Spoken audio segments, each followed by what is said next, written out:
Happy St. Patrick's Day and drink responsibly. I do have an announcement to make here. At On Your Broom, Richard has a girlfriend. If you've been following me, Vicky at On Your Broom, she has a rose quartz skull named Richard. And I told her I would get her a girlfriend for Richard, and I did. So this is Richard's new girlfriend. Now, I want to talk about a project I have been working on. It's completely inspired by this book. I read this book so many times. Every time I read this book, I get new information. If you want to know star knowledge, this is a great non-biased book. And so the cover here was inspired by page 217. Here it says, old illuminated manuscripts added a venerable river god lying on the surface of the stream with urn, aquatic plants, and rows of stars. Substitutes the figure of a nude woman with stars lining the lower bank. So this was in the constellation, the river Eridanus. So that is what inspired by Richard Hinckley Allen. That's what inspired here the cover. I'm naming it Archaic Star. And here we have Eridanus, the river. We have the nude female lying on the river banks I did the Egyptian stars. So this is a project I'm working on. I thought it'd be perfect to introduce it to the world on St. Patrick's Day because it's green. I'm not finished with it, but this is kind of what it looks like. It's gonna be just cards. This is the back of the cards. Instead of drawing stars, I decided to draw flowers, like archaic star, like flower garden, enchanted garden theme, whatever. So here we have Eridanus the river, of course the Milky Way, and all the information for these cards I got from this book. Just romanticizing this book, and I'm just doing this in honor to the author because this wasn't his full-time job. This was his hobby. The stars were his hobby according to his bibliography, and I'm just happy that he wrote that book. It's awesome. It's non-biased. Here's another Milky Way, the celestial river of heaven. Okay, the smaller spring triangle is composed of Arcturus, the nebula, and Spica. Shine bright little diamond. The larger spring triangle, you're looking at Arcturus, Regulus, and Spica. This is the grand diamond in the sky. Next, the winter triangle. It's made up of Procyon, Belchages, and Ceres. You have Triangulum Austral. It's the southern triangle. The Siemens triangle star. The watery trigon, you got Scorpio, Cancer, and Pisces. Fiery trigon, you got Aries, Leo, and Sagittarius. The airy trigon, you got Aquarius, Gemini, and Libra. The Egyptian cross is made up of Procyon, Belchages, Naos, Phaet, and Ceres. Here we have the Pleiades. So, did you know that the chambers of the Great Pyramid commemorate these 7 stars made up in the Pleiades? And I have here the 7 stars, and I drew them as flowers. Now, this is some good Egyptian information for you. Anubis is associated with Ceres and Canis Major. Horus is represented by Pollux, and Set is represented by Castor and Gemini. And Virgo is a constellation associated with Isis. Now, did you know that Isis was laid to rest in the star series? This is information about the star Vega.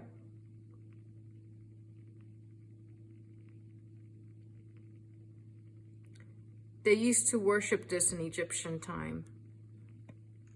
Here we have Ursa Major, the bull's thigh.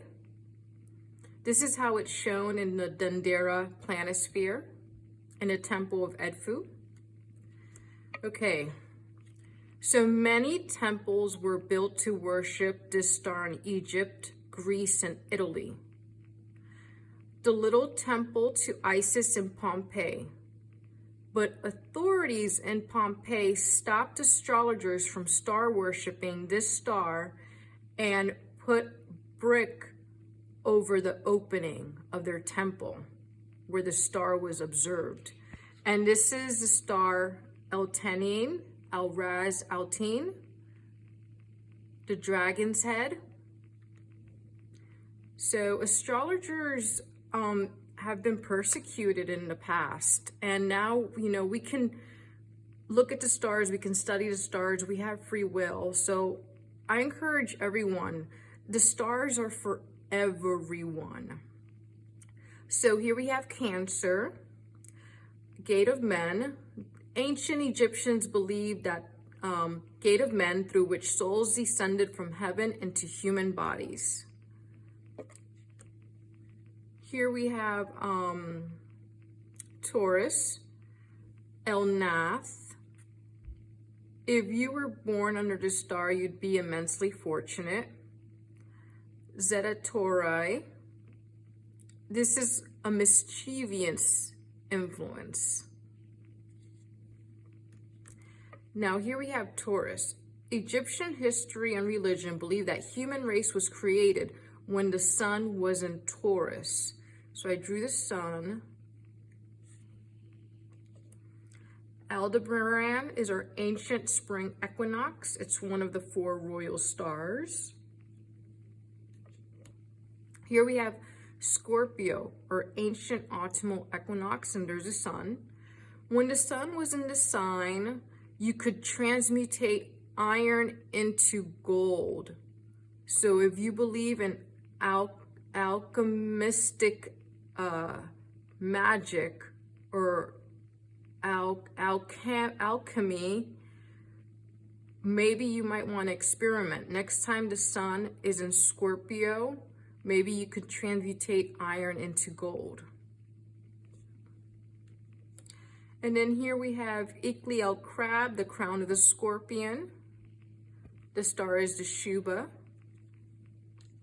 Here we have Antares, Cabal crab. It represents the Egyptian goddess Serket, ancient autumnal equinox. Now this is Virgo. I thought it was so romantic. Out of all the constellations, the female constellations, they put clothing over them. Virgin skirt or robe, protect yourself, cover up your energy. Surma, the star on the virgin skirt or the robe. So I drew like she's dressed in wildflowers. And then I have here Estrella, Estrella, you are my Virgo. This here is cannabis. And Argo Navis. It says Egyptian story said that it was the ark that bore Isis and Osiris over the deluge. Canopus again. The first southern Egyptian star god, representing the god of the waters. Carenia is a star. Here we have our royal star Regulus, ancient summer solstice. Here we have Cassiopeia and her throne. And I have here the constellation Cassiopeia down here. Here we have Algeti, the lucky one of the slaughterers. This is in Capricorn. Capricorn.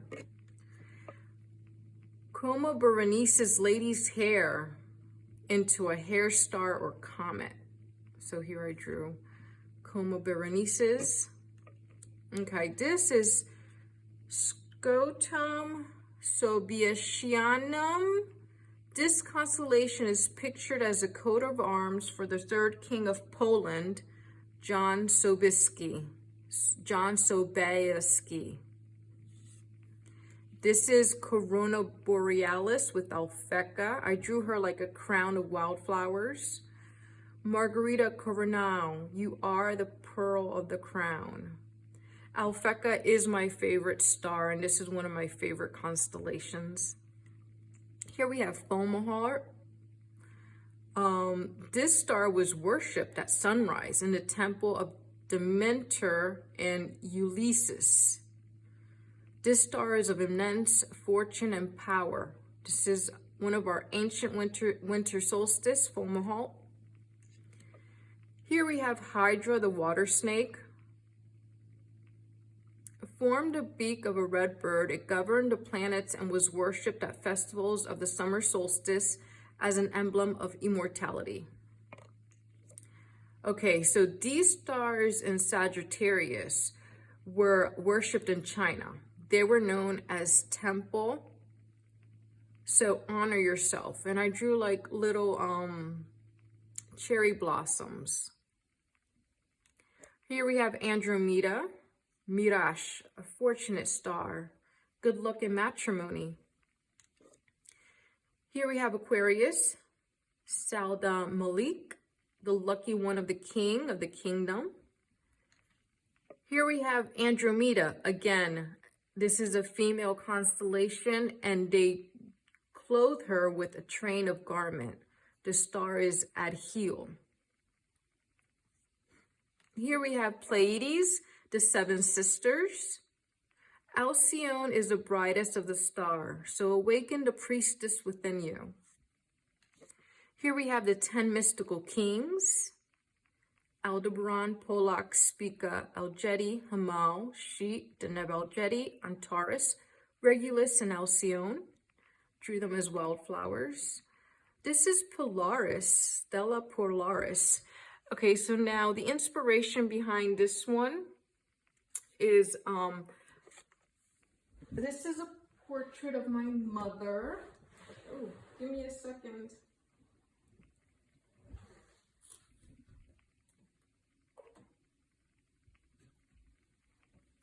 This is a picture of my mom flying a kite. My father took this picture of her before she had any children. This is one of my favorite pictures of my mother. So in honor of my mother and my father, because my father took the picture, I drew the little bows here like a little kite and a little navigator at sea. Okay. These are some fortunate stars. Fortune of the two beasts, the lucky star of the ostriches, the lucky star of the hero. Here we have fortunate in rain, good luck. And here we have good luck of the camel, striving to get good pasture. Again, here we have Aquarius. Very fortunate stars, lucky stars in the constellation Aquarius. We're going into Orion here. So if you were born under regal, splendor, and honor. Okay, so here we have Orion's belt. They consider Almintaka to be of good fortune. Al-Nitham, the string of pearls, to those born under this star, fleeting public honors. Here we have Bellatrix, female warrior. All women born under this star are considered lucky and loquacious. Belchagese, they associated this star with fortune, material honors, wealth, and other kingly attributes.